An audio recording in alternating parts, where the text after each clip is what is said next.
히브리서 7장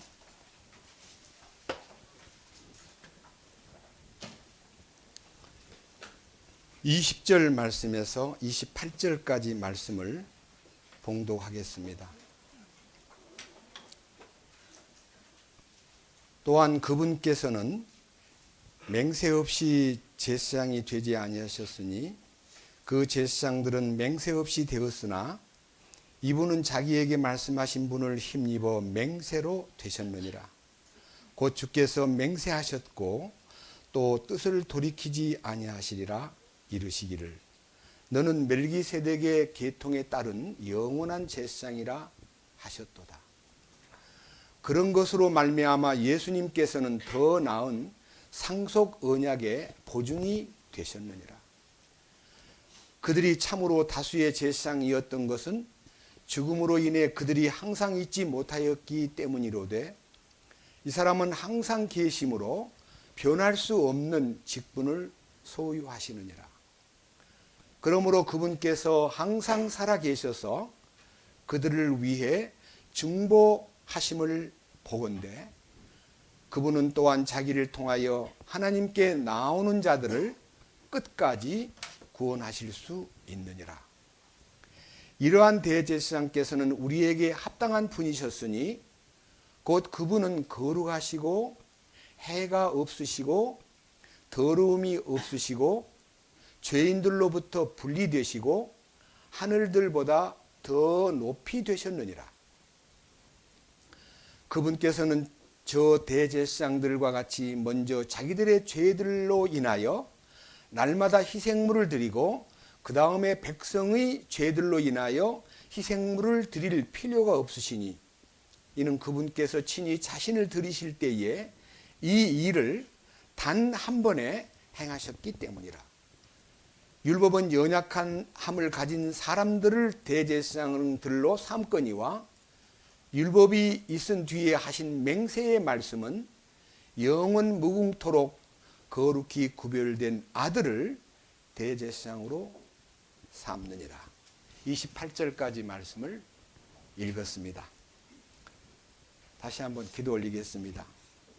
거룩하신 주님, 죄와 허물로 인해서 영원히 멸망받을 이 죄인들을 위해서 피 흘려 우리를 구속하시고 그 십자가 속에 담긴 또 하나의 신비, 우리 주님 못 박혀 돌아가실 때에 우리의 옛사람도 다 함께 그 십자가에서 처리되어 주님 죽으심의 신비가 속죄만 아니라 우리를 거룩하게 하시고 우리의 혼생명을 변화시키시는 능력이 허락된 것에 대하여 감사드리고 이 놀라운 부활 생명의 뒷받침이 되어 우리는 거듭남의 행운을 주님의 부활 생명으로 얻게 되었고 주님 승천하실 때에 우리 모두를 함께 승천하도록 결정하신 이 놀라운 하나님의 약속과 신비를 저희들은 믿음으로 받아들입니다. 오늘 이 시간 이 거룩한 말씀 속에 담긴 놀라운 하늘에 속한 신비를 밝히 열어주시고 이 말씀을 통해서 함께 은혜 받고 하나님의 그 깊으신 사랑 안에서 우리로 하여금 충성되고 신실하게 살아갈 수 있도록 이끄시옵소서. 우리 주 예수 그리스도의 이름으로 기도드렸습니다. 지난 주일에는 이 같은 본문을 통해서 25절을 중심으로 그분께서 항상 살아계셔서 그들을 위해 중보하신다.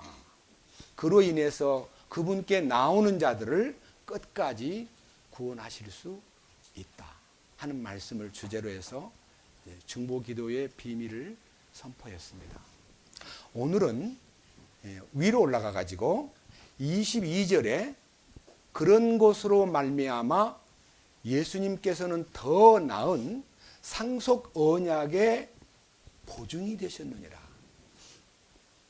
오늘은 상속 언약의 보증이신 예수님에 대해서 이 말씀을 집중적으로 한번 생각해 보겠습니다. 상속 언약의 보증이라 하면 하나님이 우리를 향하신 구원의 목적입니다. 많은 사람들은 우리가 구원받은 거, 죄사함 받은 거, 용서받은 것이 다라고 생각했습니다. 그런 세월을 저도 30년이 넘도록 그 안에서 구원받은 것, 죄사함 받은 것, 용서받은 것이 모두라고 생각하고 거기에다가 온 시선을 집중하고 평생을 달려왔습니다. 2000년 7월 달 어느 날 십자가의 신비, 내가 그리스도와 함께 십자가에 못 박혀 있다는 사실과 이제는 내가 사는 것이 아니라 내 안에 그리스도께서 사신다고 하는 주인이 바뀐 놀라운 신비가 열리면서 이제 나머지 생애는 나를 위하여 나를 사랑하여 완전히 자기를 쏟아부으신 그 아들 예수 그리스도의 믿음 안에서 산다는 이 놀라운 비밀을 깨달은 순간부터 왕이신 주님이 저를 통치하시고 제 생각과 감정과 의지를 지배한다는 사실에 대해서 정말 놀랍게 그 축복을 받아들였습니다. 이스라엘 민족이 이집트 땅에서 430년 동안 노예 생활하다가 그들을 끌어내신 하나님, 모세를 통해서 그들을 애굽에서 끌어내신 하나님은 목적이 있었습니다. 광야에서 맴돌다가 죽게 만들려고 그들을 끌어내지 않았습니다. 목적지는 가나안 땅, 젖과 꿀이 흐르는 땅에서 행복하게 살도록 이끄실 목적 때문에 그들을 끌어낸 겁니다.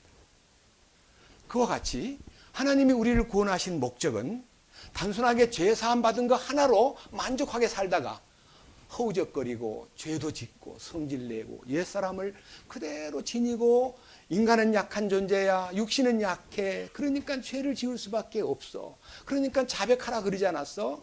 그러면서 나약한 불완전한 구원 속에서 살면서도 들림받기를 사모하고 주님 오시면 신부가 되리라고 믿고 있었습니다. 성경은 그렇지 않습니다. 성경은 분명히 단계가 있습니다.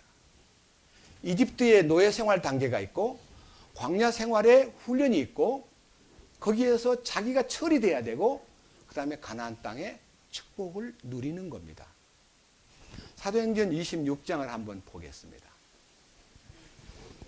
사도행전 26장 18절입니다.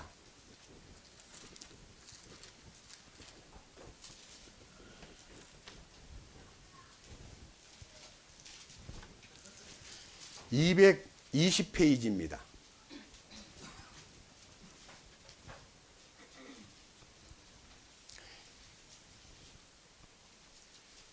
18절 그들의 눈을 열어 그들을 어두움에서 빛으로 사탄의 권세에서 하나님께로 돌아오게 하려 함이요. 그러니까 어둠에서 빛으로 하는 말과 사탄의 권세에서 하나님께로 돌아온다는 말은 우리 인생을 완전히 죄악의 그 바로의 치세에서 끄집어내듯이 사탄의 권세에서 우리를 끄집어낸 거예요. 그러니까 사탄이 하나님께로 이 빛으로 어둠에서 빛으로 옮겨졌다. 사탄의 권세에서 하나님께로 옮겨졌다는 말은 왕이 바뀐 거예요. 체제가 바뀐 거예요. 나라가 바뀐 거예요. 공중 권세 잡은 자인 사탄의 지배를 받다가 영광스러운 왕이신 주님이 통치하는 나라로 옮겨진 거예요. 나라가 바뀐 거예요. 북한에서 김일성 밑에서 고생하던 아주 무지무지하게 불쌍한 우리 북한 동포가 남한에 간첩으로 왔다가 교육받은 거와 너무 다른 걸 보고는 아, 내가 속았구나. 자수를 해요. 그러면 그는 자수의 구호 가운데 어둠에서 떨지 말고 광명 찾아 뭐 그런 구호가 있잖아요. 그와 똑같이 어둠에서 빛으로 사탄의 권세에서 하나님께로 돌아온다는 말은 세 가지 단계가 있습니다. 밑에 하반절 또 그들이 죄들의 용서를 받고 죄 용서받는 것이 참 중요한 겁니다. 속죄받는 일은 참으로 영적인 기초입니다. 대단히 중요합니다. 그러나 그 다음 내 안에 있는 믿음으로 거룩히 구별된 자, 거룩히 구별돼야 됩니다. 거룩해져야 됩니다. 완전해져야 됩니다. 내가 거룩하니 너희들도 거룩하라는 말씀이 내 안에 실제가 돼야 됩니다. 거룩이라는 것은 성화를 말합니다. 변화되는 것을 말합니다. 옛사람을 정리하는 걸 말합니다. 옛사람이 끝나야 돼요. 그 다음 마지막 상속유업을 받게 하려 합니다. 상속유업이라는 것은요, 상을 받는 거예요. 가나안 땅에 들어가는 것은 상을 받는 거예요. 보상을 받는 거예요. 우리는 신앙생활이 있어서 첫째는 속죄받는 경험, 두 번째는 변화, 세 번째는 상속유업에 참여하는 거예요. 이 상속유업에 참여하는 신앙적인 이 역정을 잘 요약해 놓은 성경을 좀 보고 얘기를 하겠습니다. 골로새서 1장으로 갑니다. 에베소, 빌립보, 다음에 골로새. 성경은 303페이지입니다. 성경 303페이지, 골로새 1장 10절에서부터 14절까지를 순서는 여러 가지로 이렇게 섞여 있지만요, 이 속에 지금 우리가 얘기했던 말씀 사도행전 26장 18절의 내용을 더 세부적으로, 더 아주 깊이 있게 다루고 있습니다. 읽겠습니다. 먼저 14절 봅니다. 그분 안에서 우리가 그분의 피를 통해 구속, 곧 죄들의 용서를 받았도다. 죄 용서받는 것이 기초니까요, 너무너무 중요한 기초공사와 같으니까 집을 지을 때 반드시 기초가 튼튼해야 됩니다. 우리 중에는 상당히 많은 분들이 정확하게 죄 사함 받고 용서받은 경험이 있기 때문에 참 아주 이 말씀을 이해하기가 쉬울 거라고 생각합니다. 그 다음 보겠습니다. 그 다음 10절. 주께 합당하게 걸어 모든 일에서 그분을 기쁘게 하고 모든 선한 일에서 열매를 맺으며 하나님을 아는 것에서 자라나고. 이걸 이제 신앙생활이라는 게 어떻게 사는 것이 신앙생활이냐, 구원받은 이후에 용서받은 사람이 어떻게 살아야 되느냐. 첫째, 주님에게 합당하게 걸어야 된다. 주님이 기뻐하는 길을 걸어야 된다. 그리고 모든 일에서 주님을 기쁘게 하는 일에 관심을 가져야 된다. 모든 삶에서 열매 맺는 선한 열매를 맺는 사람이 되어야 된다. 그러면서 하나님을 더 깊이 알아가야 된다. 그 다음 11절. 그분의 영광스러운 권능에 따라 모든 강력으로 강건하게 되며, 영광스러운 권능과 강력한 능력이 나를 강건케 한다는 말은 내가 내 힘을 길러가지고 죄를 이기고 사탄을 이기고 세상을 이기는 게 아니라 내가 할 수 없다는 것을 깨닫고 나는 아닙니다 라고 하는 자기 부인이 시작되면서 십자가의 능력이 내 안에 역동적으로 활동해서 죄를 이기고 세상을 이기고 모든 사탄의 유혹을 이길 수 있는 힘이 공급된다 이거예요. 그래서 그로 인해서 강력한 축복이 나를 강하게 함으로 기쁨으로 모든 인내와 오래 참음에 이르고, 그러니까 모든 구원받은 성도들은 사탄이 우는 사자같이 두루다니며 삼킬 자를 찾느라고 더 많은 시험이 있고 더 많은 유혹을 보내고 더 많이 나를 괴롭히고 있을 때마다 거기서 오래 참고 거기서 인내를 통해서 주님을 더 누리는 것이 신앙생활인데, 조금 어려움이 왔다고 그냥 낙심을 해버린다든지, 왜 이렇게 믿는 게 힘들지? 난 참 딴 사람보다 더한 것 같아. 이러면서 자기를 너무너무 가련하게 생각하다 보니까 사탄이 비웃으면서 더 고통을 주는 거예요. 사탄의 도구는 많습니다. 물질도 있고 아내도 있고 남편도 있고 자식도 있고 많은 여건을 통해서 나를 아주 집요하게 공격해 올 때마다 주님, 나는 주님의 빛 가운데 거하면서 주님의 뜻을 따르고 싶습니다. 도와주십시오 하는 간절한 마음에 자기의 그 위치를 봐야 됩니다. 그 위치가 어디냐? 13절. 그분께서는 우리를 어둠의 권능에서 건져내사 자신의 사랑하는 아들의 왕국으로 옮기셨으니, 통치권자가 바뀌었다 이거예요.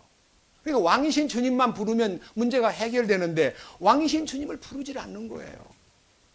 주님, 저는 할 수 없습니다. 저는 이 유혹 앞에서, 저는 이 시험 앞에서, 저는 저 강하게 도전하는 저 세력 앞에서 제가 힘이 없습니다. 주님 도와주십시오. 주님 믿습니다. 이렇게 주님만 부르면요, 주님이 가까이 오셔가지고 반드시 그를 처리해 준다는 것을 왜 잊어버렸냐 이거예요. 12절. 우리를 빛 가운데서 성도들의 상속 유업에 참여하는 자가 되기에 합당하게 하신 아버지. 그러니까 우리를요, 상속 유업을 받기에 합당한 자가 되게 하려고 주님이 아주 강한 훈련을 시킵니다.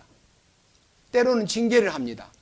히브리서 12장에 보면 징계의 목적은 때려가지고 엎어뜨리려고 하는 게 아니라 그를 하나님의 거룩에 참여하고 하나님의 상속 유업으로 데리고 가려고 훈련을 시키는 거예요. 그 훈련시키는 것을 야고보서 1장에서는 여러 가지 시험을 받을 때 기쁘게 여겨라. 그것도 온전히 기쁨으로 받아들여라.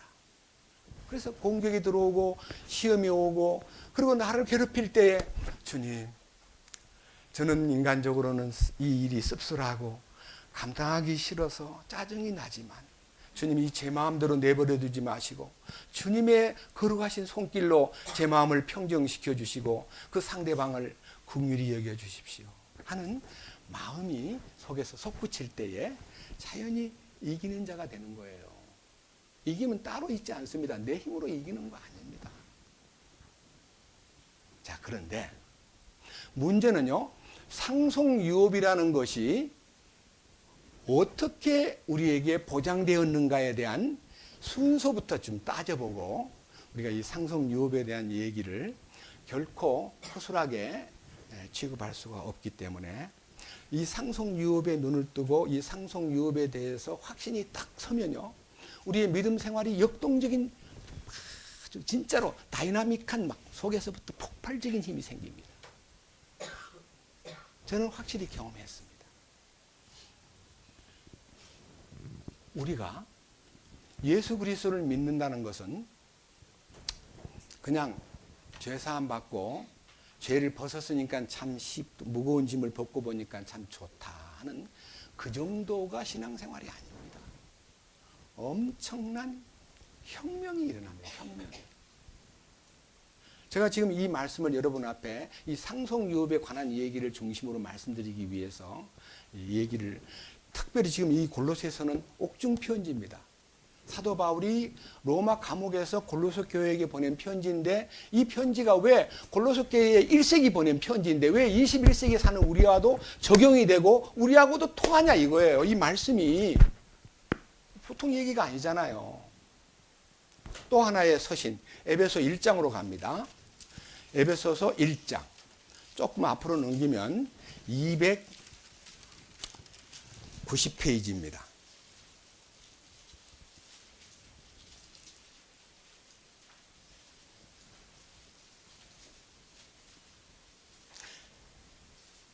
에베소서 1장 8절입니다. 1장 8절. 그 은혜 안에서 그분께서 우리에게 모든 지혜와 분별을 넘치게 하사. 그러니까요, 하나님의 은혜로 지혜가 생기고 분별력이 생겨가지고 그 분별을 하는 힘과 지혜가 내 삶 속에서 작동함으로 9절.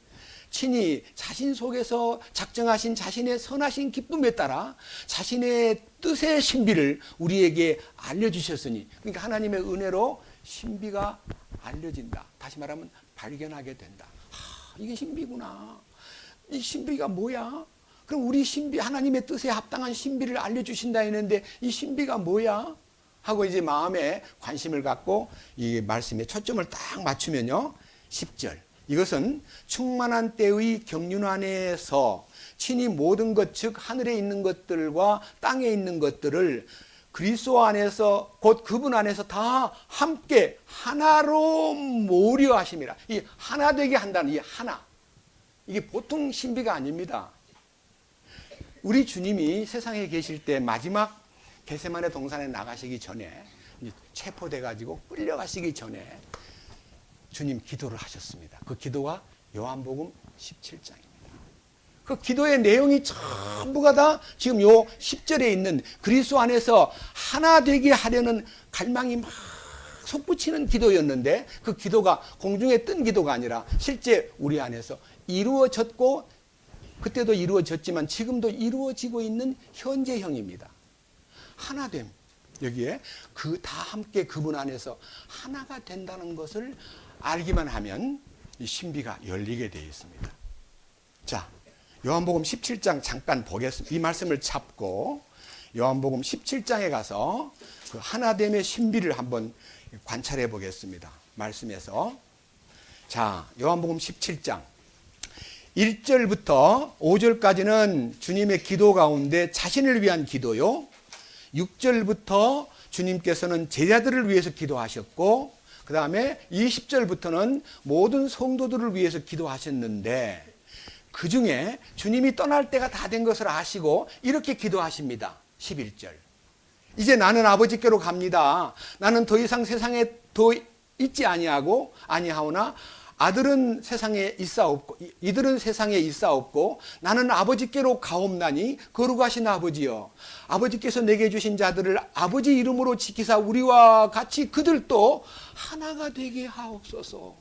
그러니까요, 예수님과 하나님이 하나였듯이 이제 그들을 다 주님 안에서 하나 되게 해달라고 기도를 하는데, 이 기도가 얼마만큼 진솔하게 퍼지냐 그러면요, 21절. 이것은 그들이 다 하나가 되게 하려 함이니이다. 아버지여, 아버지께서 내 안에, 내가 아버지 안에 있는 것 같이 그들도 우리 안에서 하나님 아버지와 나를 통해서 하나됨 안에서 하나가 되게 하사 아버지께서 나를 보내신 것을 세상이 믿게 하옵소서. 우리 주님이 이 세상에 오신 목적은요, 우리를 하나님과 하나 되게 하기 위해서 오신 거예요. 그 하나의 신비를 여러분들이 발견만 하면요, 축복이 엄청나게 넘칩니다. 자, 22절. 아버지께서 내게 주신 영광을 내가 그들에게 주었사오니 이것은 우리가 하나인 것 같이 그들도 하나가 되게 하려 함이니라. 그 하나됨이라는 것은요, 하나님의 예수님 안에 있는 소원이었습니다. 하나 되게 하려고 그분이 오셨다 이거예요. 그러니까 하나 된다는 말이 뭔 말이냐? 아담 안에서 모든 주님과의 관계에서 얻어진 축복, 생육하고 번성하라, 땅에 충만하라, 땅을 다스리라, 땅을 정복하라, 모든 정복권, 통치권을 인간에게 주었는데 인간이 그걸 빼앗겨 버렸습니다. 그리고 불완전한 처지에 떨어져 가지고 허덕허덕 하면서 인간은 불완전한 존재야, 어쩔 수 없이 죄를 지을 수밖에 없어라고 사탄의 지배받음에 대한 정당성을 그냥 그대로 인정하고 사는 거예요. 구원받았다 그러면서도. 근데 하나됨의 신비는 23절 안에 답이 딱 나와 있습니다. 내가 그들 안에 있고 아버지께서 내 안에 계시나니 이것은 그들이 하나 안에서 주님과 하나됨을 통해서 완전해지게 하려 함이며, 하나 안에서 완전해진다는 게 뭡니까? 머리 대신 주님 안으로 들어가는 거예요. 우리 지체가 머리의 종속적 관계를 확실히 맺을 때, 몸과 머리 대신 주님과 연합될 때, 여러분 머리 대신 주님과 연합하기 위해서는요, 반드시 필수 코스가 있는데 십자가입니다. 십자가를 통해서 죄가 깨끗해진 것은 다시 말하면 죄를 깨끗게 하신 건 그 흘리신 피값으로 내 모든 죄를 깨끗게 해주심을 감사합니다 라고 여기고, 그 다음에 내적인 변화가 없기 때문에 구원받은 지 얼마 안 돼서부터 역시 거짓말하고 신경질 내고 역시 욕심 부리고 교만을 떨고 위선자가 되고, 그게 전부 다 구원받은 의인이 아니라 구원받은 가짜 의인이에요. 가짜 의인. 이름만 의인이지 전부 다 죄 짓고 사는 거예요. 그런데 진짜 의인이 되려면 모든 의의를 이루신 그리스도의 통치권 안으로 들어만 가면 하나 안에서 완전해진다 그러지 않았어요? 하나 안에서 완전해지는 게 뭐예요? 주님의 완전하심이 비로소 몸 안에 나타나는데, 그 머리 대신 주님과 몸이 연합이 될 때에 그 속에서 주님의 그 거룩하신 능력이 공급되기 시작한다 그 말입니다. 에베소 하나 보겠습니다. 자, 에베소서 이 사실에 대한 입증입니다. 이제는 4장. 에베소서 4장 안에 그 하나됨의 신비가 이렇게 나타납니다.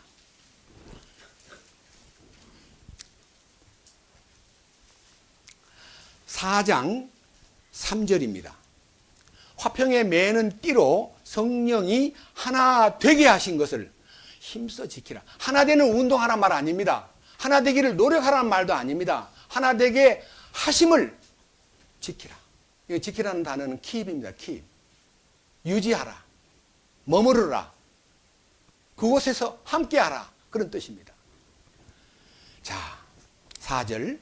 너희를 부르심의 한 소망 안에서 너희가 부르심을 받았고 한 몸과 하나됨의 한 몸과 한 성령이 있고 한 주님이 계시고 한 믿음이 있고 한 침례가 있으며 한 하나님이 계시니 모든 것의 아버지시라. 그분께서 모든 것 위에 계시고 모든 것에 두루 계시며 너희 안에 모두 안에 계시느니라.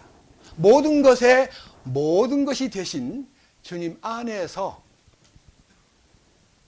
성령이 운행하실 때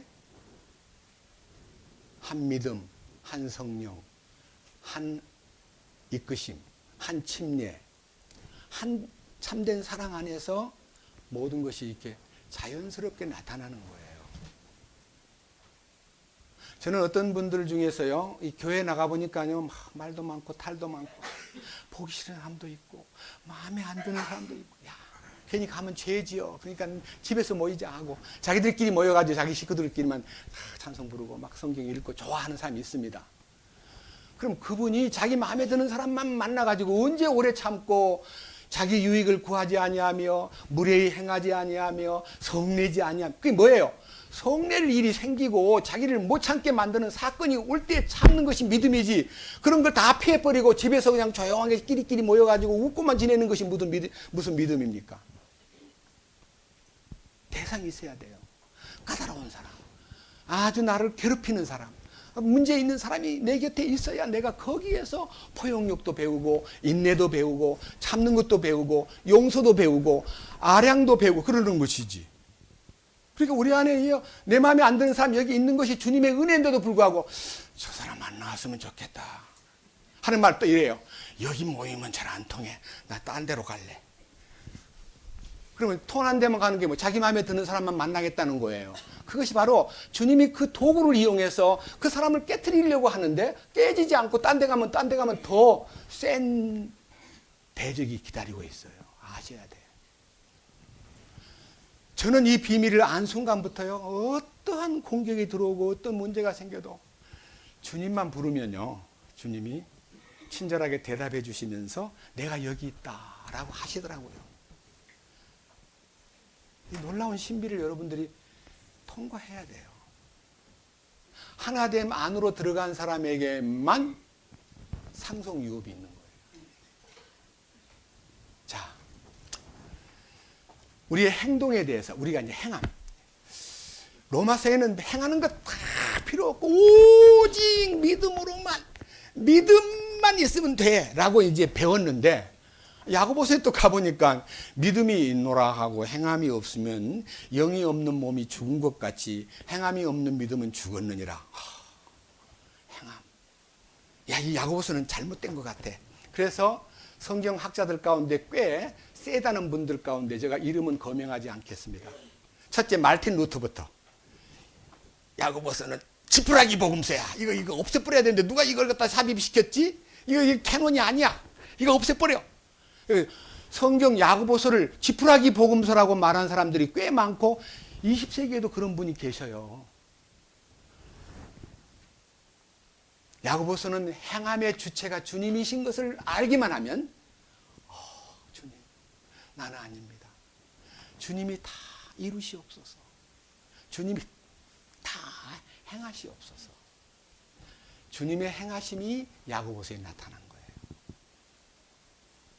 네가 네 한 입 가지고 찬송 부르다가 한 입 가지고 남을 저주한다면 이게 마땅하냐? 어떻게 샘이 한 구멍에서 쓴물도 나오고 단물도 나오느냐? 마땅치 않다. 이 말은요, 내 안에 쓴물 내게 만드는 내가 없어져야 돼요. 주님이 단물만 내는 분이기 때문에 주님이 내 안에 딱 좌정하시고 통치하시면 쓴물이 안 나와요.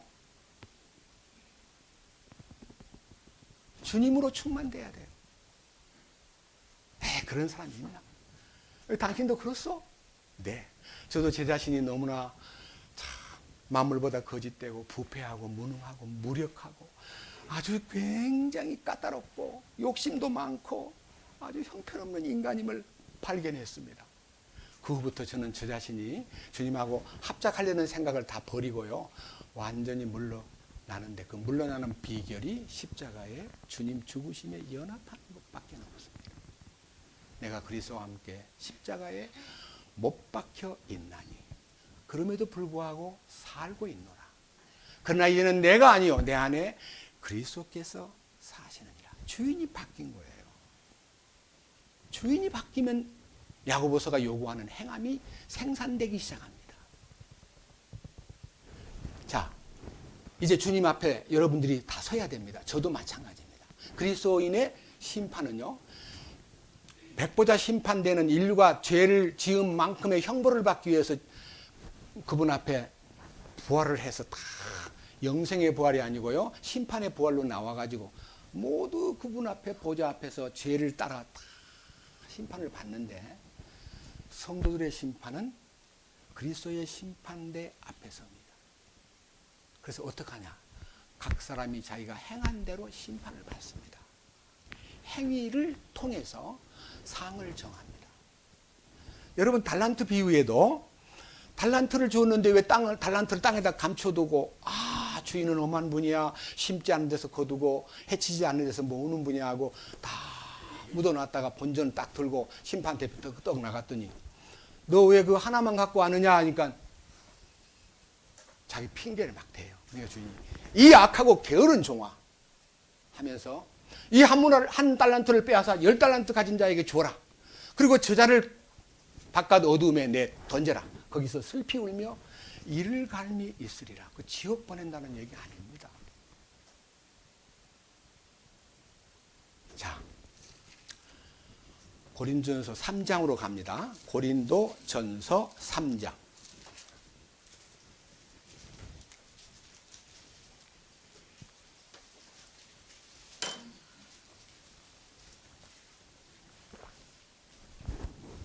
(10절입니다) 내게 주어진 하나님의 은혜에 따라 내가 지혜로운 주 건축자로서 기초를 놓았고, 다른 사람이 그 위에 세우되 저마다 어떻게 그 위에 세울지 주의할지니라. 신앙생활은요, 기초를 반드시 닦아야 되고 그 기초 위에다가 건물을 세우는 것이 신앙생활이다. 그러니까 기초는 믿음으로 닦고요, 세우는 것은 행함으로, 일함으로 올리는 겁니다. 일함으로. 그래서 자, 11절 아무도 이미 놓은 기초 외에 능히 다른 기초를 놓을 수 없나니 이 기초는 예수 그리스도시니라. 예수님이 기초다 하는 것은 우리가 다 동의합니다. 근데 문제는요, 집을 세우는데 집을 세우는 이 공력, 다시 말하면 이 많은 행위가 12절부터입니다. 그런데 만일 어떤 사람이 이 기초 위에, 예수님 위에다가 금이나 은이나 보석이나 하는 것은, 금은 보석은요 영적인 자재입니다. 주님이 공급해 주신 자재입니다. 나는 금은 보석을 가지고 집을 지을 수 있는, 소위 말하는 아무런 재주도 없고 아무런 그걸 살 수 있는 재력도 없습니다. 고작 나는 뭘로 갖고 짓냐? 내가 만약 짓는다면 나무나 건초나 마른 풀이나 지푸라기로 세울 수밖에 없습니다. 그것은 육신에게서 짜낸 노력입니다. 여러분, 이제 문제는요, 우리의 운명을 바꾸는 것은요, 금은 보석으로 지어야만 하나님이 인정해주고, 나무나 지푸라기나 풀, 건초로 지으면 주님이 불태워버립니다. 그러니까요, 내가 아무리 노력을 많이 했어도 마태복음 7장 21절에 나더러 주여 주여 한다고 해서 다 천국 가는 거 아니다. 하늘에 계신 내 아버지 뜻대로 행하는 자라야 들어간다. 그날에 많은 사람이 내게 와서 이르되 주여 주여 우리가 주의 이름으로 선지자 노릇하고 우리가 주의 이름으로 큰 능력도 행하고 우리가 주의 이름으로 마귀도 내쫓았습니다 하리니, 그때 그가 밝히 말씀하시기를 수고했구나, 노력을 했구나, 애썼구나, 그러지 않고 뭐라 그래요? 불법을 행하는 자들아 내게서 떠나가라. 나는 너를 도무지 알지 못한다. 저는 그거를요, 전도관의 박태선이나 문선명 보고 한 말인 줄 알았어요. 근데 저가 관계가 있더라고요. 제가 1996년에 어떤 대단한 사건으로 인해서 제가 나락에 떨어져 가지고 허우적거리고 있을 때 그 성경이 제게 다가오는 거예요. 와, 나는 평생을 복음을 위해서 청춘을 다 바쳤다고 생각했는데 이게 지푸라기였구나. 이게 아무것도 아닌 마른 풀에 불과한 것이었구나. 인생은 풀이요 그 모든 영광한 풀의 꽃이라는 말씀이 베드로전서 2장에 있습니다. 1장 22절 23절 이하에 있습니다. 저는 제가 갖고 있는 육체로부터 만들어낸 나무와 풀, 건초와 그 다음에 지푸라기로 이 믿음의 생활을 쌓아왔다는 걸 깜짝같이 몰랐다가 불이 딱 지나가냐. 불이. 보세요. 13절. 각 사람의 일이 드러나리라. 언제 드러나냐? 그날이, 주님이 정하신 그날이 그것을 밝히 드러내리니 이는 그것이 불에 의해 드러나고 그 불이 각 사람의 일이 어떤 종류인지, 영적인 일을 했는지 육신적으로 했는지 다 각 사람의 일이 어떤 종류인지 드러내는데 그거를 시험할 때가 온다. 저는 96년도부터 2000년까지 약 5년 동안 시험받는 기간이었습니다. 엄청나게 시험을 받았습니다. 그래서 제가 갖고 있던 믿음과 많은 이제 희생과 봉사와 충성했던 것이 다 제가 되어버렸습니다. 제가 알았습니다. 내가 산 모든 것이 건초와 지푸라기와 나무에 불과했구나. 자, 14절. 어떤 사람이 그 기초 위에 세운 일이, 이 일이라는 단어는요, 그 헬라어로 에르곤이라고 되어 있는데 그 에르곤이라는 말은요, 행위, 일, 혹은 공력, 혹은 대가 그런 말입니다. 일이라는 단어만 갖고 생각하지 마세요. 내가 세운 일이란 말은 내가 세운 공력이, 내가 세운 모든 행동이 남아 있으면 보상을 받는데 15절.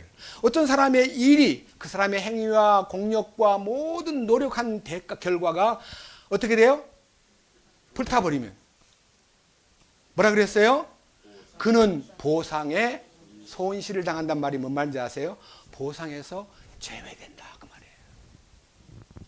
그럼 제외되면 지옥 보내요? 그렇지만 뭐라 그래요? 4번째. 그렇지만 그 자신은 구원을 받대. 어디서 구원받는 거예요? 불에 의해 받는 것과 같아요. 불에 의해 구원받는 것이 모델이 있습니다. 롯입니다. 롯은 다 죄가 돼버리고 몸만 나왔잖아요. 그것이 바로 부끄러운 구원이에요. 우리의 신앙생활이 참으로 영적인 주님의 말씀에 합당하고 주님을 기쁘시게 하고 주님의 뜻을 따르고 주님의 다스림 안에서 선한 열매를 맺고 이게 이제 정상적인 신앙생활인데 거기에서 벗어난 사람들은 전부 다 그의 삶에 대한 공력이 다 심판대 앞에서 다 죄가 돼버립니다. 그리고 자기 몸만 남아요. 그게 부끄러운 구원이에요. 여러분 부끄러운 구원을 받으시겠습니까? 또 이런 분도 계셔요. 나는 천국 티켓은 끊어놨고 나 천국 가서 상 받는 건 나는 원하지 않아요. 나는 그냥 거기 가서요 저 뒤에서 청소부만 해도 된다고. 청소부가 되겠대. 천국 가서. 제가 그 사람 보고 그랬습니다. 천국에는 쓰레기가 없어요. 먼지도 없고 그 어디 청소부 필요 없어요. 천국은 그런 곳이 아니다 이거예요.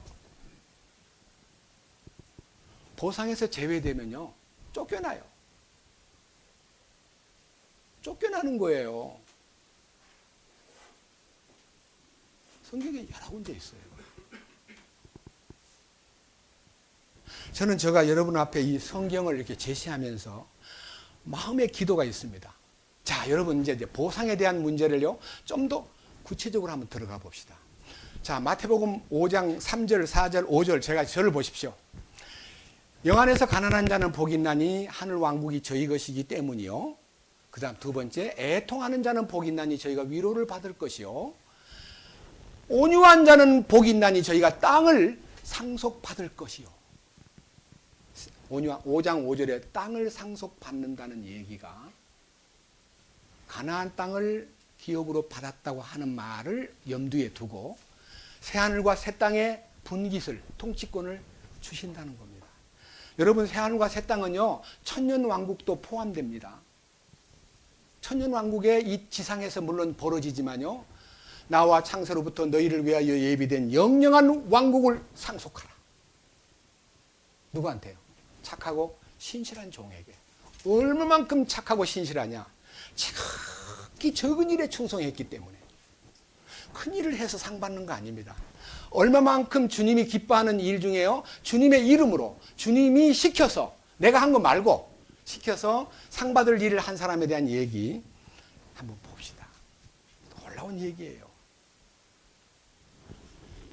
앞으로 넘겨가지고요, 아까 마태복음 5장 5절 이제 보셨는데요, 제가 이제 마태복음 속에서 참 신비한 주님의 가르침에 주목할 필요가 있다 싶어서 이 말씀을 한번 읽어드릴까 합니다. 마태복음 10장 41절입니다.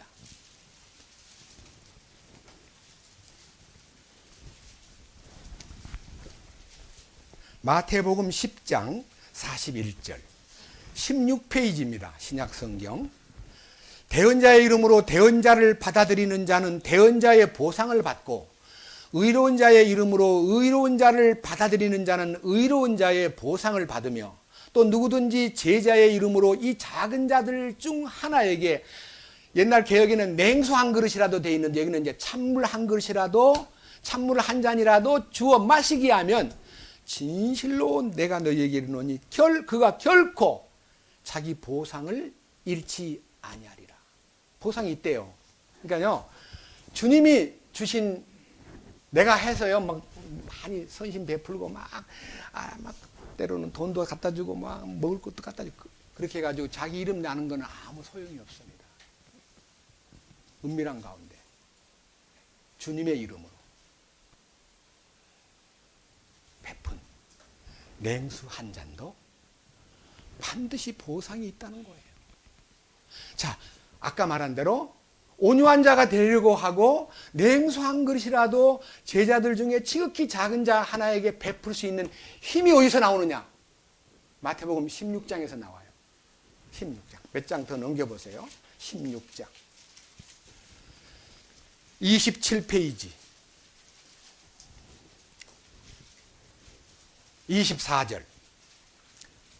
그때 예수님께서 자기 제자들에게 이르시되 어떤 사람이 나를 따라오려거든 자기를 부인하고 자기 십자가를 지고 나를 따를지니라. 이 자기를 부인하고라는 이 말이요, 엄청나게 어려운 겁니다. 나를 부인하는 거야 쉽지? 아니요. 절대로 어렵습니다. 25절. 왜 어려운가?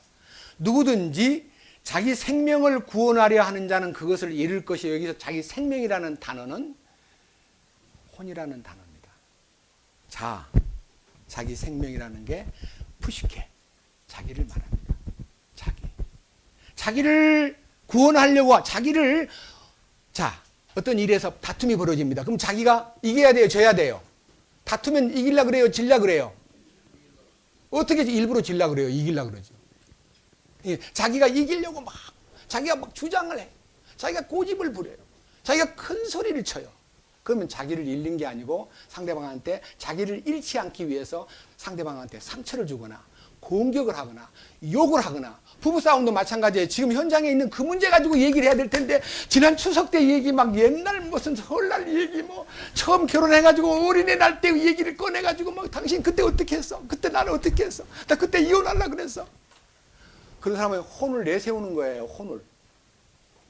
예? 질려고 마음먹으면 그런 말이 할 필요가 없어요. 누구든지 자기 생명을 구원하려 하는 자는 그것을 잃을 것이요.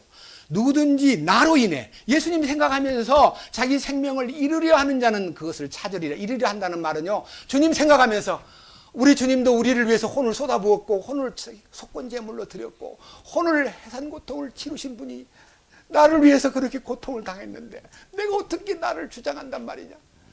그래서 털 깎는 자 앞에서 잠잠한 양같이 그 입을 열지 않고 공정치 못한 재판을 받아서 억울하게 누명을 씌우고 죽이려고 해도 항소하거나 아닙니다, 나는 죄가 없습니다, 나는 정당합니다, 왜 나를 죽인다는 거예요, 당신들 손 나쁜 놈들이네, 이렇게 해서 예수님이 강하게 항변해야 되는데 한마디 항변도 안 하고 그냥 십자가를 메고 그냥 가는 거예요, 골고다로. 우리 주님이 그렇게 하셨어요.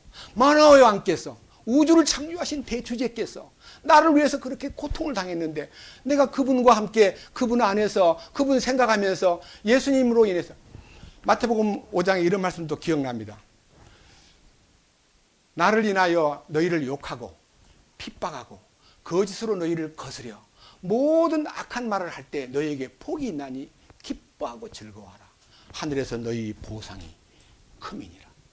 억울하게 당하는 것 주님이 다 계산해 주십니다. 아니 냉수항으로 또 계산한다면요, 내가 그 어려운 위기에서 고통받고 힘들 때에 주님 생각하면서 이걸 참으면, 참는 게 뭐예요? 혼을 포기하는 거예요. 밑에 보십시오. 26절.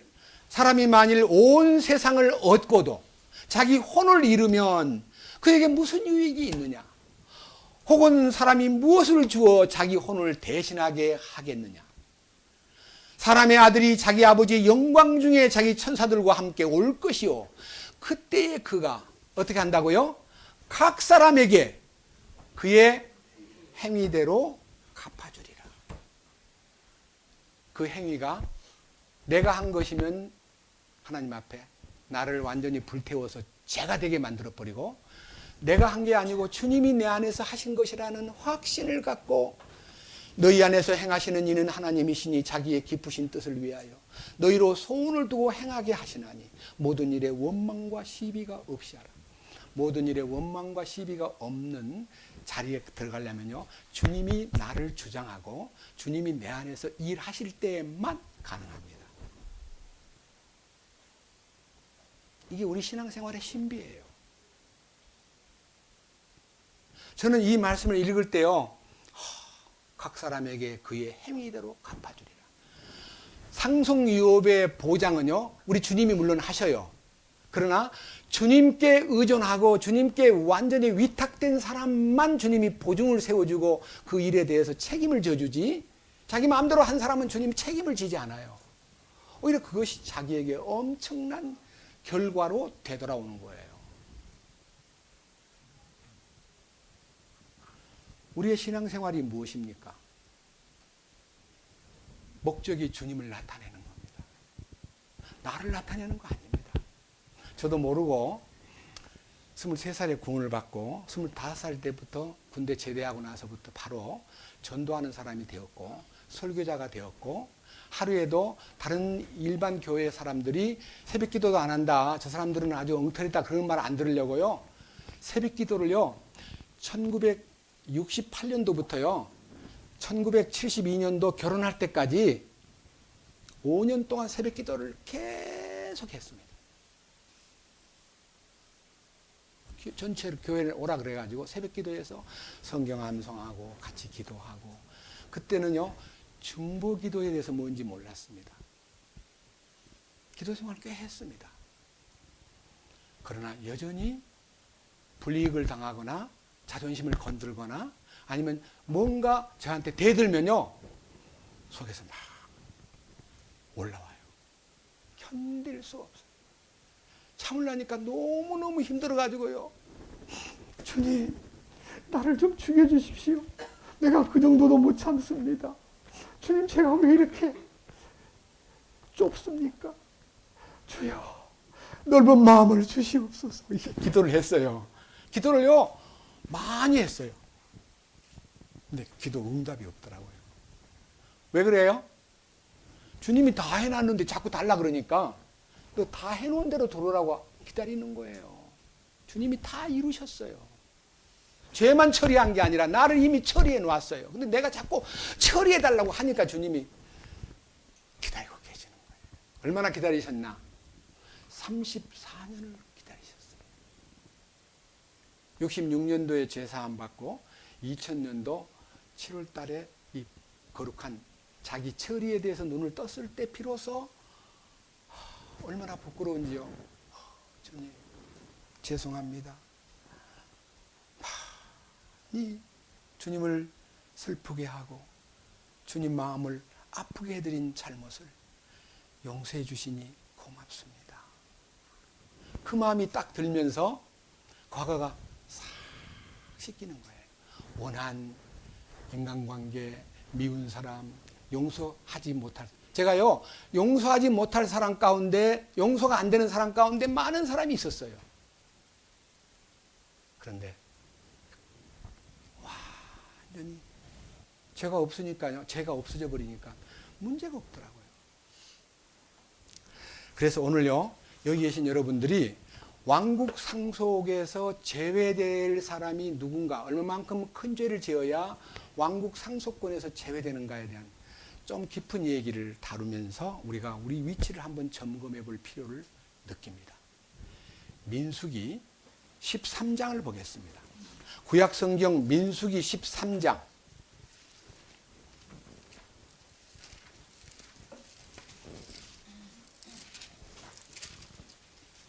민수기 13장은요, 191페이지입니다.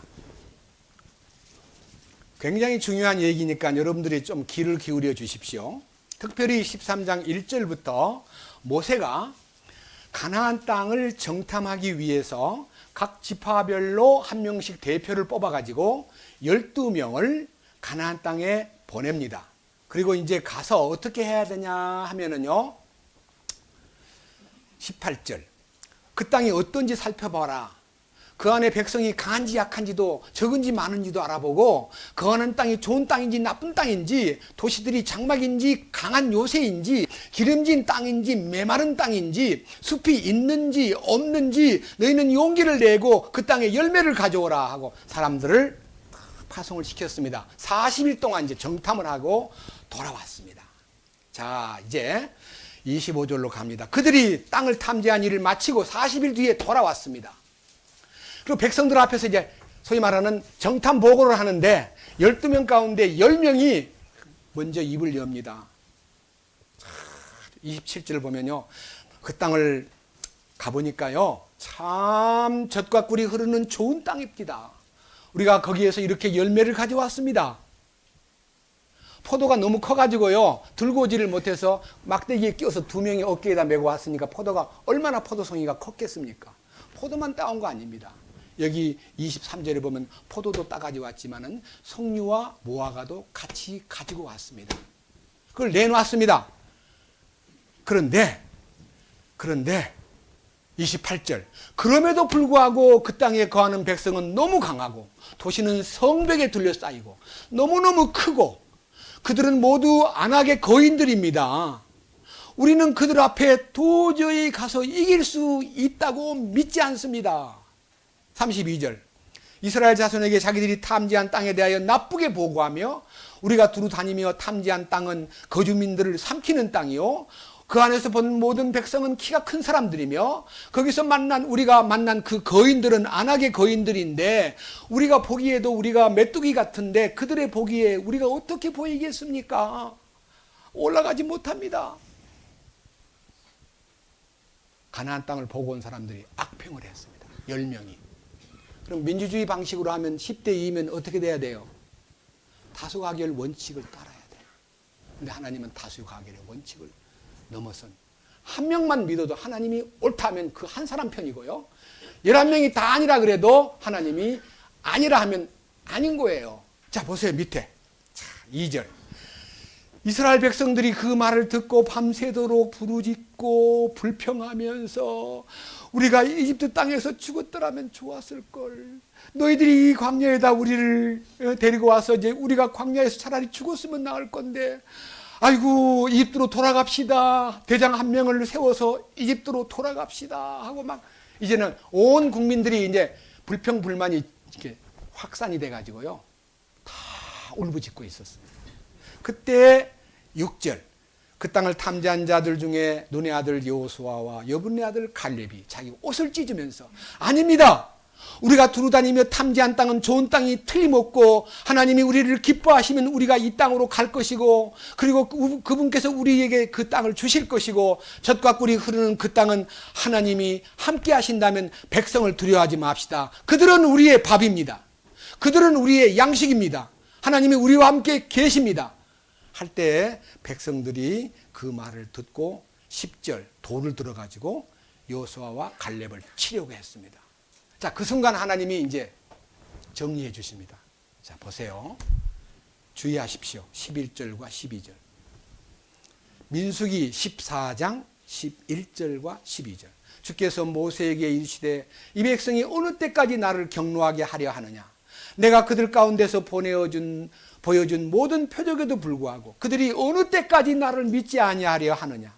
내가 역병으로 그들을 쳐서 그들의 뭐를 박탈하고요? 상속권 박탈이 뭐예요? 가나안 안 데리고 간다는 거예요. 가나안에 못 가도록 상속권 박탈. 여러분, 예수 믿고 불평하는 사람 상속권 박탈당합니다. 불평. 예수 믿고 불평하는 사람. 이런 사람도 있어요. 하나님 나를 왜 구원시켰습니까? 뭘 하려고 구원시켰습니까? 이렇게 살게 하려고 구원시켰습니까? 이런 사람도 꽤 많아요. 그런데 그런 불평 속에서 여호수아와 갈렙의 얘기를 듣고 하나님 우리 편이시다. 그들은 우리의 팝이다. 하나님은 우리와 같이 계신다는 사실을 듣고 무릎을 꿇으면 박탈권에서 제외돼요. 이렇게 말씀하십니다. 자, 보세요. 22절. 내 영광과 또 이집트 광야에서 내가 행한 내 기적들을 보고도 이제 이같이 10번이나 나를 시험하고 내 목소리에 귀를 기울이지 아니한 저 모든 사람들로 인하여 내가 그들의 조상들에게 맹세한 땅을 결코 보지 못할 것이요 또 나를 경노하게 한 사람들 중 아무도 그 땅을 보지 못하리라. 27절. 내게 불평하는 약한 회중을 내가 어느 때까지 참으랴. 이스라엘 자손이 내게 불평하는 것 곧 그들의 불평하는 말을 내가 들었노라. 그들에게 이르되 주가 말하노라. 진실로 내가 살아있음을 두고 맹세하거니와 너희가 내 귀에 말한 대로 내가 너희에게 행하리니 너희 시체가 이 광야에 쓰러지되 곧 너희 전체 수에 따라 너희 중에서 20살이 넘어 계수된 모든 자들을 즉 내게 불평한 자들이 쓰러지며 여분의 아들 갈렙과 눈의 아들 여호수아 외에는 내가 맹세하여 너희로 하여금 거하게 하리라 한 땅에 너희가 결단코 뭐예요? 그럼 이게 뭐예요? 가나안 땅 못 가게 하는 거예요. 목표는 가나안 땅인데 목적지까지 못 가게 한다는 거예요. 왜? 불평하기 때문에. 32절. 너희에 관하여는 너희 사체가 이 광야에 쓰러질 것이요 너희 자녀들은 너희의 행음을 짊어지고 너희 사체가 광야에서 소멸될 때까지 40년 동안 광야에서 헤매리라. 그래서 지금 많은 예수 믿는 사람이 광야 생활하는 걸요 아무렇지도 않게 광야 생활이지 뭐 곧 있으면 가나안 가. 자기 마음이 황폐해진 상태가 되면 광야에서 가나안에 못 갑니다. 황폐해진 게 뭐예요? 불평, 불만, 원망, 시비, 남 얘기하는 거. 결단코 못 갑니다. 얘기가 옛날 얘기니까 여러분 생각해. 그건 구약시대 얘기지. 예수님이 오셔가지고 모든 인류를 다 용서했는데 어떻게 이렇게 그럼 천국에 못 간다는 말이냐? 네. 성경을 들어보십시오. 고린도전서 6장입니다. 고린도전서 6장. 신약 성경입니다.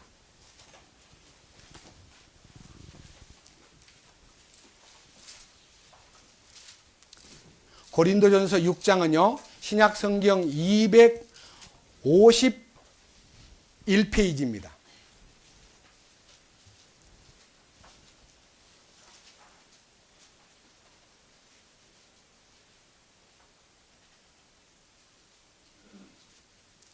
(9절) 5장 1절에서부터 5장 13절, 6장 1절에서부터 6장 8절에 보면은 막 탐욕을 부리고 음행하고 형제간에 고소하고 그리고 형제들 사이에 일어난 문제를 제대로 해결하지 않은 채 막 다투고 비방하고 그런 사람들을 염두에 두고 지금 이 말하는 거예요. 9절. 불의한 자가 하나님의 왕국을 상속받지 못할 줄을 너희가 알지 못하느냐. 속지 말라. 음행하는 자나 우상 숭배자나 간음하는 자나 여성화된 남자나 남자로 더불어 자신을 욕되게 하는 남자나 이 동성연애하는 사람입니다. 오늘날 동성연애가 막 퍼지고 있는데요. 동성연애하는 사람은 절대로 왕국에 못 들어갑니다. 구원받아도 못 들어갑니다. 10절. 도둑질하는 자나 탐욕을 부리는 자나 술 취하는 자나 욕하는 자나 욕하는 사람 착취하는 자들은 어떻게 해요? 하나님의 왕국을 상속받지 못한다. 상속에서 제외돼요. 안 해야지. 그럼 조심해야지. 그걸로는 안 돼요. 작심삼일이에요. 그런 요소가 내 속에서 죽어버려야 돼요. 그게 자아가 죽는 거예요. 혼생명이 십자가의 능력 앞에 연합될 때 그런 모든 요소가 그 원죄의 뿌리가요 끊겨버려요. 그러한 경험을 가져야 영광스러운 대열에 갈 수 있습니다. 어떻게 합니까? 이거 어떻게 이렇게 죄를 안 지을 수 있나요? 지금 우리 가운데도요 어떤 분들이 어떻게 죄를 안 지어요? 육신이 있는데 성경님 참 너무 어려운 얘기를 하시네요. 저보고 자꾸 어려운 얘기 한다 그러는데 어려운 얘기 아니에요. 내가 하니까 어렵죠. 주님이 하면 무에서 유를 창조하신 분이 무엇을 못한다는 거예요. 여러분 주님을 우습게 보는 거예요. 어렵다는 말은 주님을 웃긴다는 거예요. 내가 하면 어렵지. 사람은 불가능해요. 근데 주님은 모든 것이 가능하셔요. 그 주님이 내 안에 와서 주인 되시면 된다는데 왜 자꾸 내가 어렵다 그래요? 그렇게 어떻게 손을 안 낼 수가 있나? 사람이 시시때때로 감정이 막 기복이 있고 기분이 안 좋으면 썩내는 것도 그럼 그것도 어떻게 안 할 수 있냐? 그러니까 주님이 야고보서 행함에 듣기는 빨리 하고 말하기는 더디하며 성내기도 더디하라. 더디가 뭐예요? 조금만 기다리라는 거예요. 왜? 주님이 오실 테니까. 막 말을 하고 싶은데요. 주님만 불러보세요. 말 막 성질내서 말이 막 나오려는데 주님 저는 할 수 없습니다. 주님 앞에 있는 이 사람을 불쌍히 여겨 주십시오. 그렇게 상대방하고 싸우다 기도하면 웃긴다 그러니까요. 도망을 가가지고 저 뒤에서 주님 정말 저 사람하고 저는 싸우기 싫습니다. 저 사람을 주님 불쌍히 보아주십시오. 저는 안 됩니다. 이렇게 딱 30초도 안 걸리고 딱 하면요. 제가 웃음이 나와버려요. 그분 앞에. 아유 앉으세요. 문제가 다 풀어져 버리는 거예요. 제가 좀 기다리니까. 할 말을 주셔요. 뭔 말을? 과격한 대답은 분노를 일으켜도 유순한 말은 분노를 잠재운다. 잠언 15장 1절에 있잖아요. 내 속에서 부드러운 말이 나와요. 나도 모르게. 그 신비 아니에요? 자, 말씀 또 봅니다. 이제는요, 갈라디아서로 갑니다. 제일 뒤 287페이지로 가면 갈라디아서 5장입니다.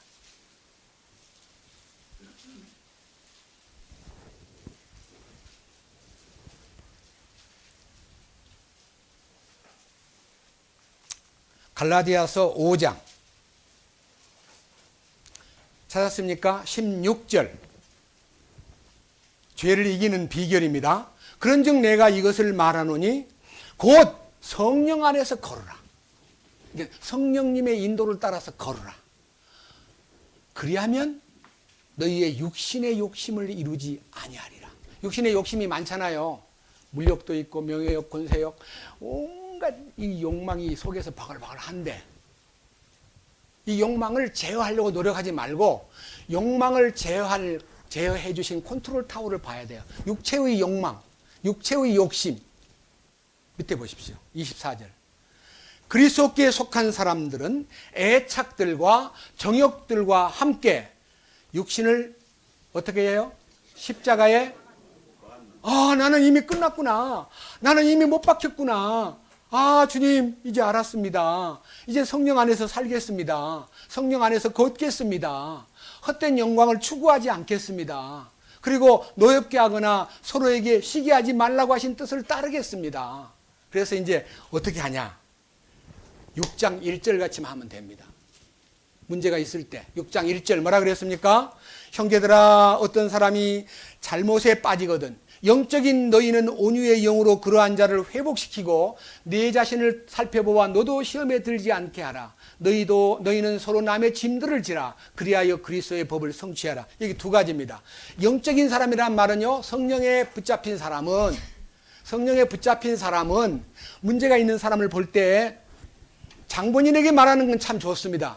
딱 보고 가가지고 나중에 이봐, 그 자매 엉터리던데 죽었어? 죽기는 뭐가 죽었어? 아니야. 그 형제 엉터리던데? 이렇게 남의 얘기를 뒤에 가서 하면 성경에서 허락지 않습니다. 네가 네기의 형제를 판단하고 옳거니 그렇거니 하냐. 직접 얘기하라는 거, 직접. 그리고 직접 어떻게 해요? 온유한 영으로 그러한 자를 회복시킬 마음으로 얘기를 나누고 그가 어려움을 느끼거들랑 짐을 져주고 그리스도의 법을 성취하라. 짐을 져주라는 말은 얼마나 어려워서 그랬을까. 어려운 일이 있으면 같이 나눕시다. 그 말 한마디만 해보세요. 풀립니다. 회복이 됩니다.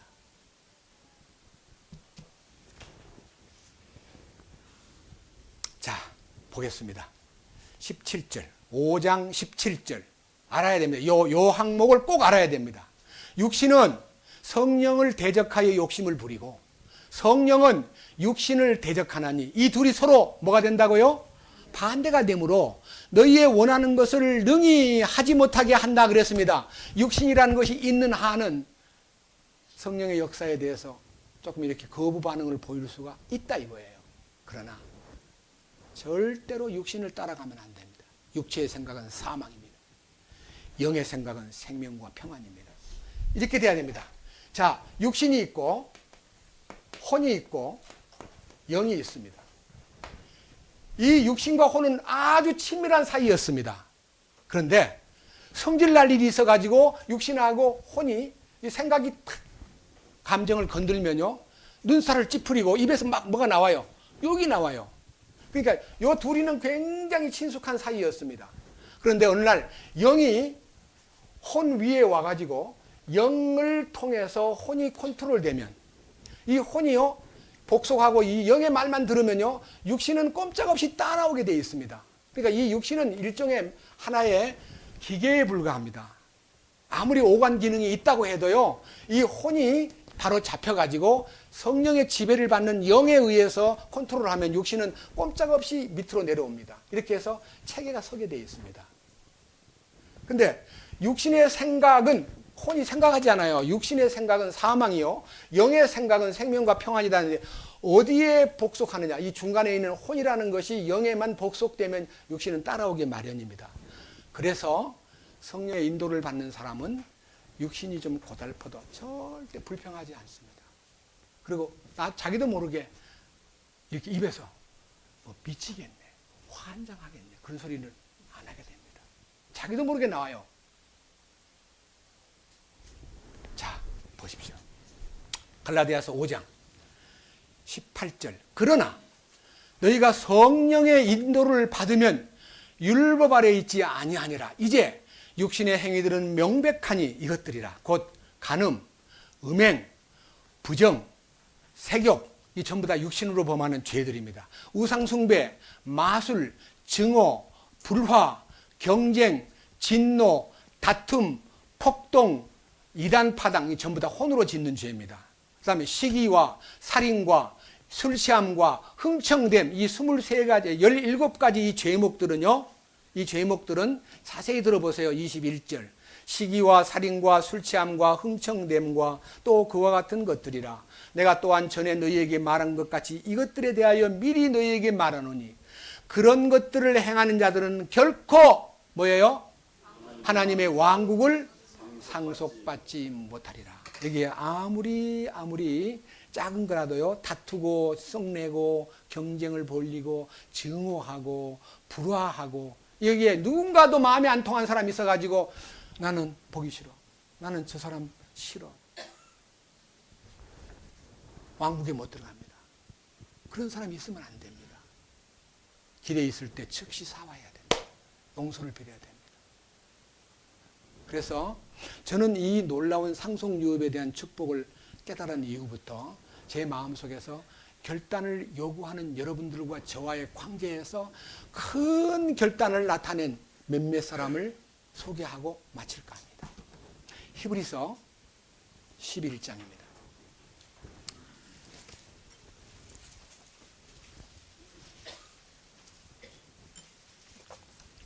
히브리서 11장 10절입니다. 10절 24절. 히브리서 11장 24절.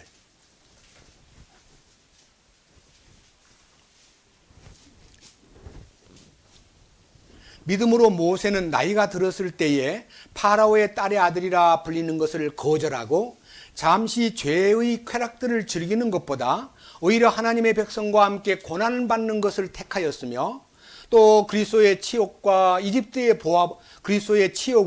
이집트의 보화보다 더 큰 재물로 여겼으니 이는 주께서 보상으로 보답해 주는 일에 관심을 두었기 때문이라. 주님의 보상은 엄청나기 때문에 이 땅에 사는 동안 내가 100년을 아무리 누려도 주님 앞에 가서 누릴 축복에 비하면 아무것도 아니라는 걸 계산했기 때문에 이 모든 애굽의 영광을 다 배설물로 여기고 그리스도의 고난에 뛰어들어 가지고 사실은 80생애를 잘못 살았는데 40년 동안 자기 자신을 놓아버림으로써 40년 전에 애굽에서 탈출했을 때도 말로 다 못할 소위 말하는 세자의 책봉이 될 대상이었는데 그걸 버리고 미디안으로 도망가서 양머리를 하면서 철저하게 자기를 배웠기 때문에 주님이 모세야 모세야 하고 부르실 때에 10번이나 주님 나는 아닙니다.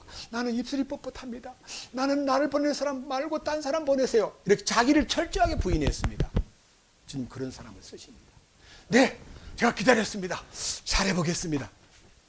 그건 건방진 사람입니다. 저는 십자가에 주님의 죽으심에 연합한 후에도 4년 반 동안요 조용히 기다렸습니다. 얼마든지 할 수 있고 얼마든지 뛰어나가서 복음을 전할 수 있었지만요 가만히 기다렸습니다. 왜? 너무 과거가 험준하고 부끄러운 과거가 많기 때문에 주님 뜻대로 주님 처분만 기다리겠습니다. 주님 기다리겠습니다. 기다렸습니다. 성경에 아셔야 됩니다. 이 왕국 보상에 대한 얘기가요. 마태복음 잠깐 보고 자 마태복음 25장으로 갑니다. 마태복음 25장.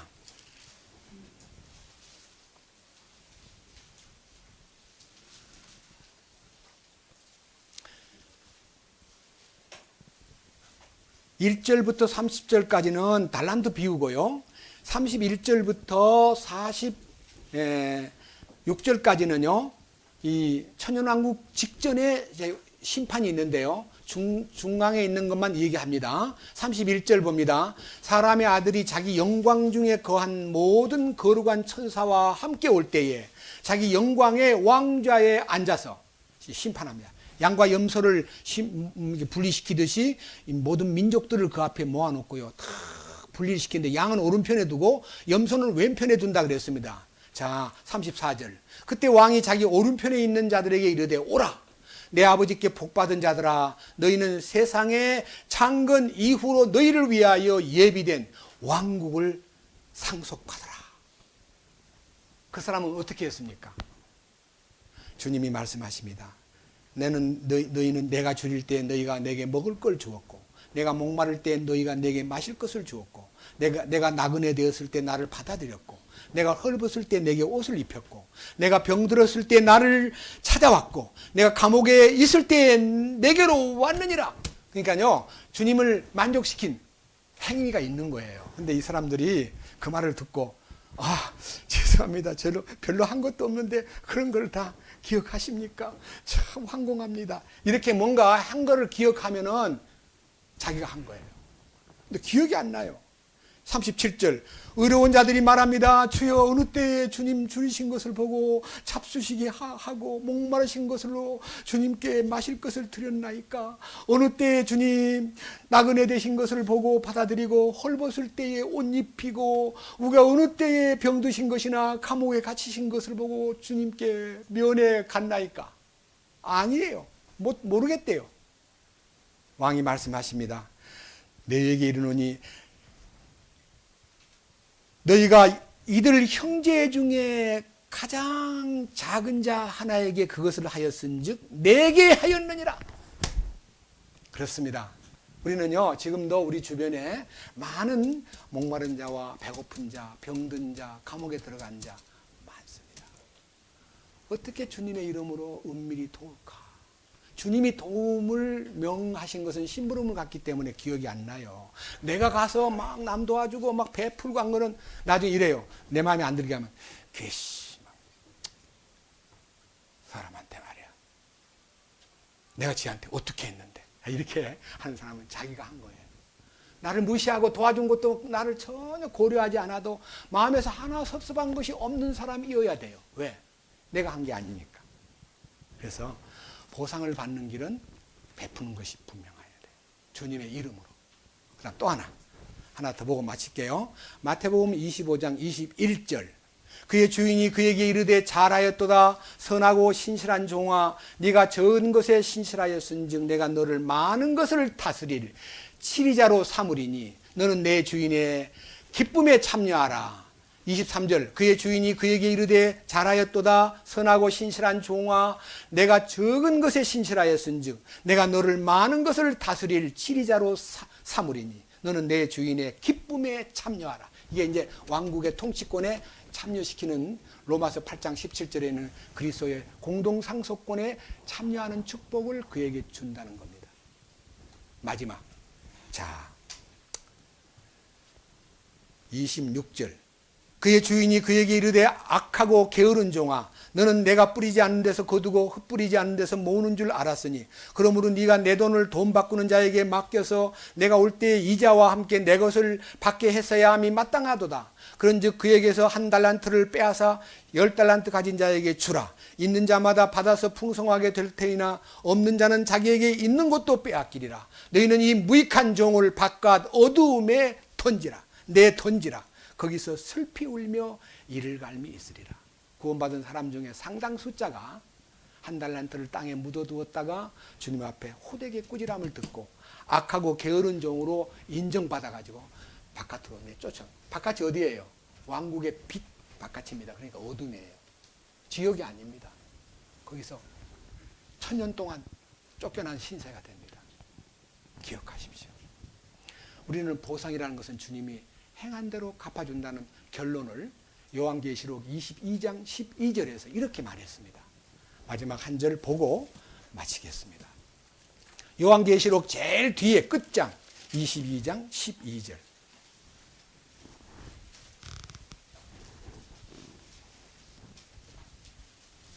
보라 내가 속히 오리니 내가 줄 보상이 내게 있어 각 사람에게 그의 행위에 따라 주리라. 행위에 따라 주리라. 내가 얼마만큼 했느냐가 중요한 거 아닙니다. 내 안에서 주님이 하신 일이 보상을 받는 축복이고 내가 한 것은 지푸라기입니다. 기도하겠습니다. 주님 감사합니다. 오늘은 상속유업의 보상이 주님에게 있다는 것을 우리가 알았습니다. 주님이 약속하신 이 보상은 온유한 자로서 땅을 얻는 보상이요 베푸는 자로서 주님에게 칭찬받는 영광스러운 보상임을 믿습니다. 큰 일을 많이 해서 보상받는 게 아니라 지극히 작은 일에 충성되게 사는 사람, 아무도 모르는 일에 주님과의 관계에서 이루어진 주님의 인격과 겸손과 온유와 인내를 나타낸 사람에게 보상이 있다는 사실을 믿습니다. 우리 자신은 철저히 제외시키시고 주님 한 분만 나타내는 이 삶으로 우리가 나아갈 수 있도록 이끄시옵소서. 우리 주 예수 그리스도의 이름으로 기도드렸습니다.